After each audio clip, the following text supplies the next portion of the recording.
The episode 4 preview of American Horror Story is out, and I'm here to decipher what we might be in store for next episode, so if you haven't watched it yet, as always, I've left a link in the description below, so come on back after you've given it a look. We are back at Perfect 10 Aerobics in Los Angeles, where Montana is conducting a class. If you remember, Montana's dream was always to become a world-famous aerobics competitor. Notice how this scene has that film grain look to it, hinting that this is something that happened in the past. And it looks like this is where going to see the Ramirez or Ramtana, I don't know, what do we call them, guys? Origin story. And I mean, who brings a knife to aerobics class? We have Margaret confronting Jingles, asking him why he came back. But Margaret seems pretty composed for meeting the man that massacred her campmates and almost herself 14 years ago. Remember in episode 2, Margaret has a gun in her desk here, so it'll be interesting whether she uses it or not. We get a better view of this crazy trap Brooke narrowly dodges, which we saw in the season to come preview as well, and the eventual showdown between Ramirez and Jingles. In episode 2, Margaret tasked Ramirez with taking care of Jingles, and in return she would tell him about the hitchhiker he had killed twice. Then there are two reused shots, both from episode 1.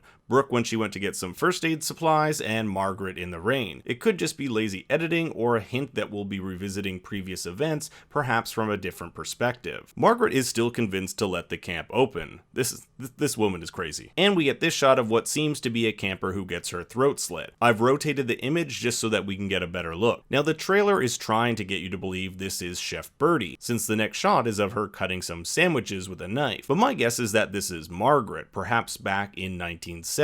You see, Birdie wears a ring on her left hand, and there's none here. These nails look too well manicured, and the arms are a bit thinner. I did look back at all the shots from the massacre and could not find a camper who wore a rainbow-type shirt. We also have Mr. Jingles cut through a jelly sandwich with the same knife that was used to cut the camper. But if we look at Birdie, she's not wearing any gloves. This could mean she could be killed next episode or just puts them on later. We also have this shot of Xavier with his bloody jacket back on. The last time we saw Xavier, he had given his jacket to Chet after getting him out of that pit. So him having it back could mean that Chet didn't make it or is somehow in a safer place. Not too much to break down here, but I have a blast analyzing every frame, and I hope you do too.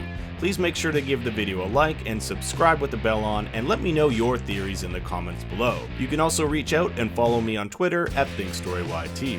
Until next time, remember, Daddy loves you very much.